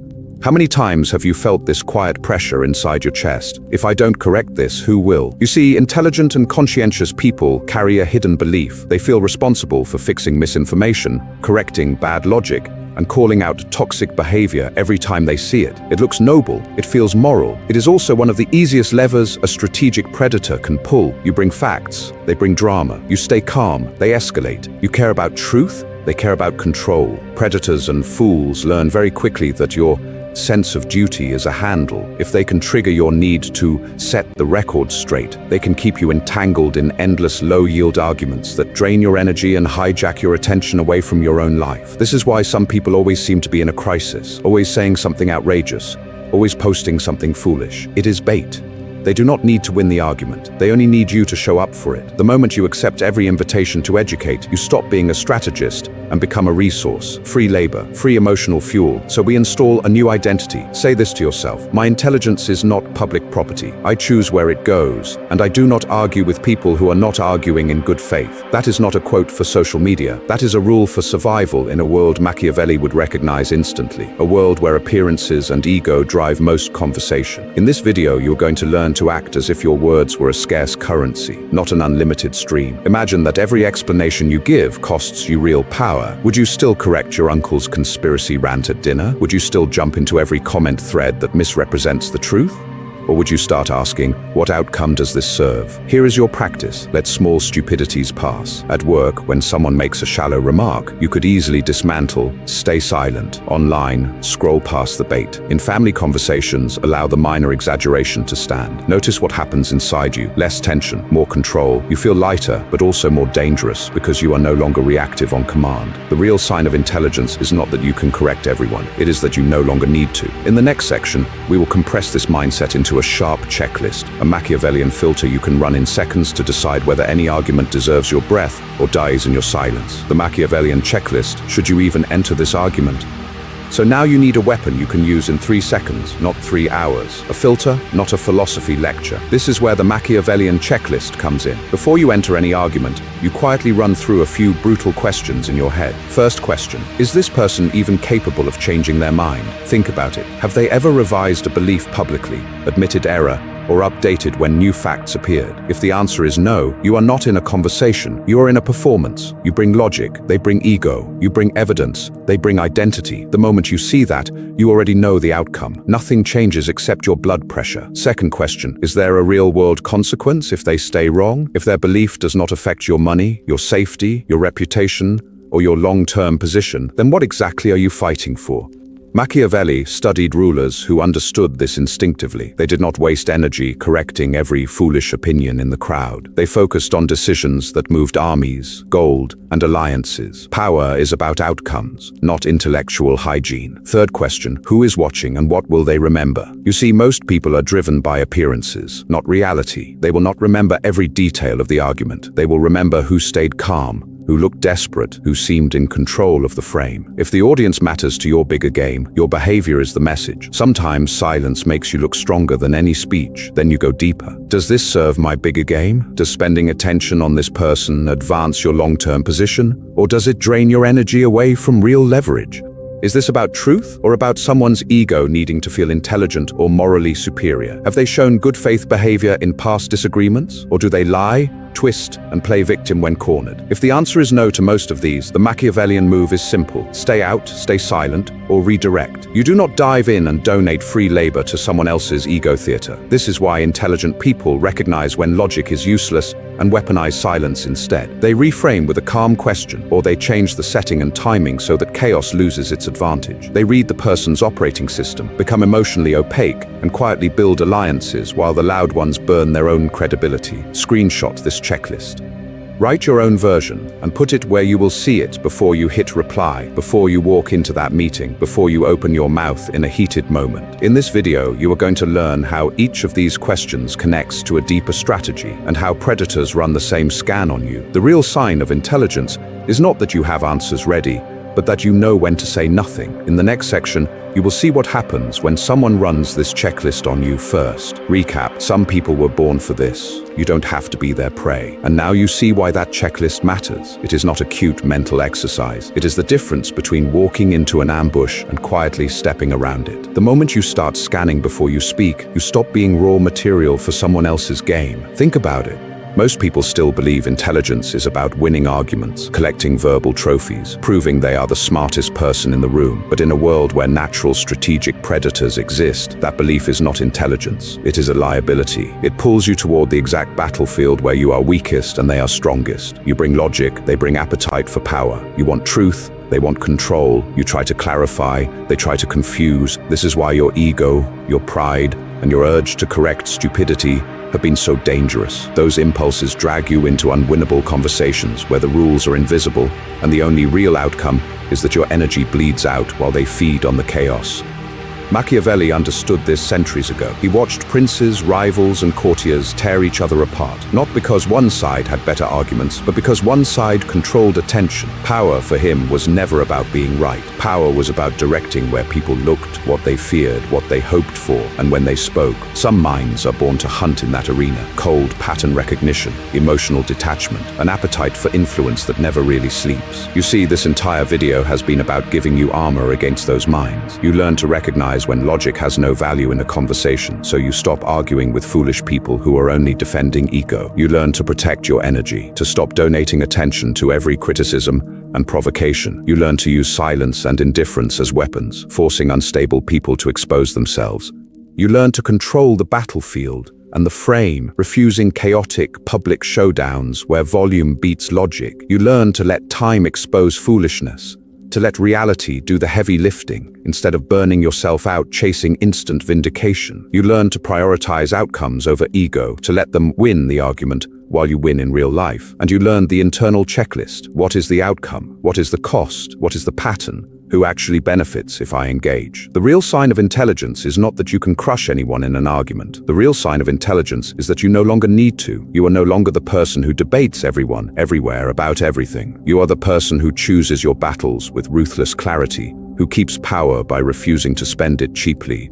In the next section, you will see how this new identity plays out when a natural strategic predator tests your boundaries for the first time. Lock the lesson in, your new rules of engagement. Now we turn your insight into armor. Up to this point, you have understood the game. Now let's begin to hard code how you will play it. Power is not a mood. Power is a discipline, and discipline needs rules. Here are your new rules of engagement. Say them out loud if you have to. First, I do not argue with fools. When someone has abandoned truth for ego, the conversation is over, even if their mouth is still moving. Second, I do not explain myself to bad faith actors. If a person is twisting your words, they are not confused. They are invested in misunderstanding you. Third, I do not react on someone else's schedule. Your attention moves when you decide, not when they press a psychological button. Fourth, I do not fight inside a rigged frame. If the terms of the argument are designed for you to lose, you refuse the match. Think about it. Which one of these rules hits a nerve for you? The moment you feel that little internal flinch, you have found the weak spot in your current identity. That is exactly where you start. Choose one rule you will implement this week, not all of them. 1. Maybe it is refusing to argue with the foolish coworker who loves public drama. Maybe it is stopping the habit of sending long, emotional explanations to someone who never argues in good faith. You see, the real sign of intelligence is not memorizing strategies. It is attaching them to a specific person or situation and then following through. So pick your battlefield. Decide right now, where will you apply this rule? A relative who always baits you at family gatherings?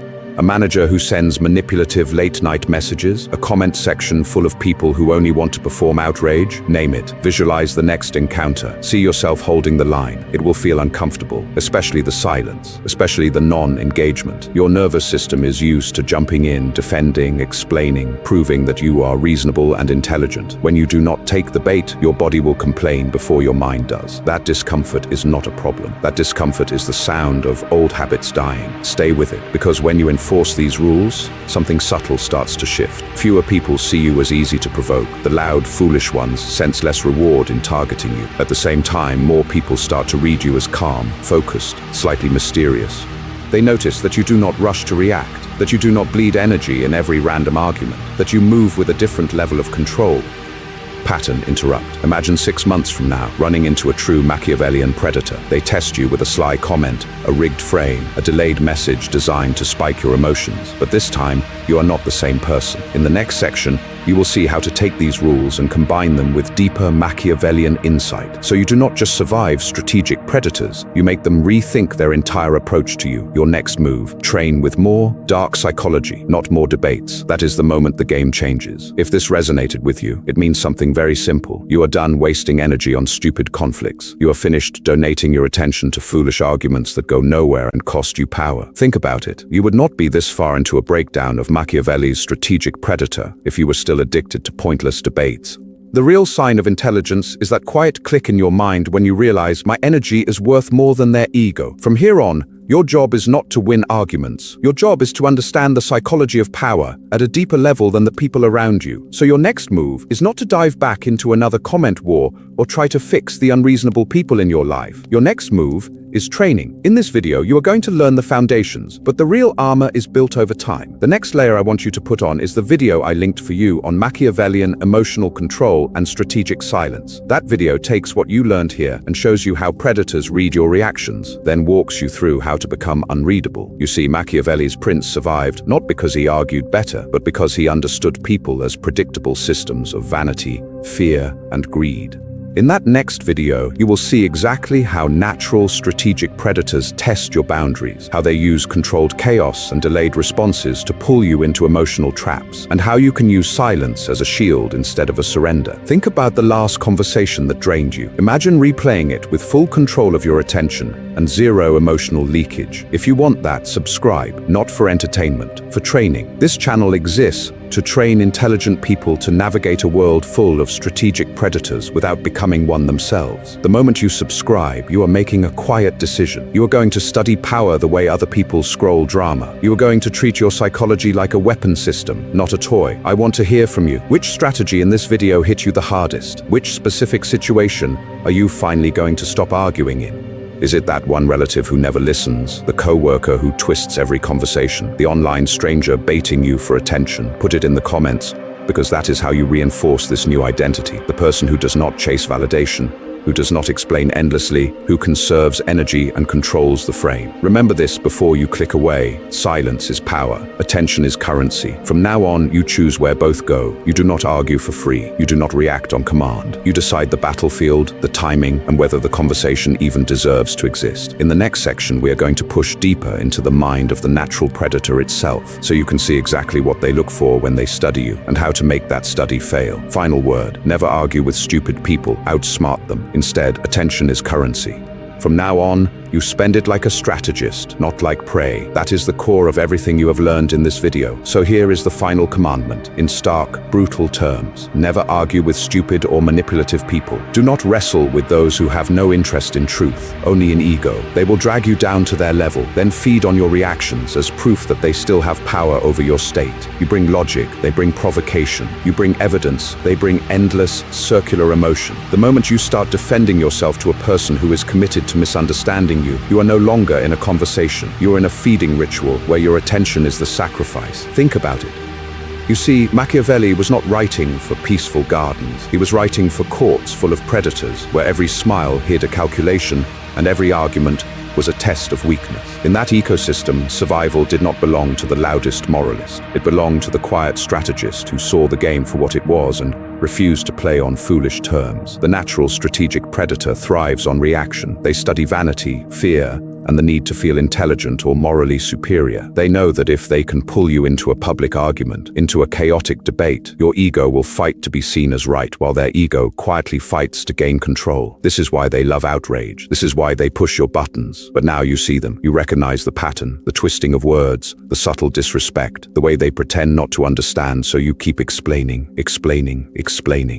You waste energy, they gather data, you try to fix the conversation, they test how far they can move your emotions. Some people were born to hunt in these games. Their emotional detachment, their appetite for power, their comfort with manipulation, it gives them an edge in dirty environments. Your advantage is different. Your advantage is that you now refuse to be easy prey. You do not offer your reactions for free. You do not bleed attention on command. So here is the internal script you walk away with. I don't need to win this argument. I need to win my life. Say it when someone baits you. Say it when your ego wants to jump in. Say it when you feel the familiar pull into pointless conflict. The real sign of intelligence is not that you can crush every foolish argument. It is that you no longer feel the need to. You choose outcomes over ego. You choose silence over spectacle. You choose distance over drama. And now, you let the silence work for you. Pause. Let them talk. Let them spin. Let time expose who was wise and who was foolish. You already won when you stopped playing.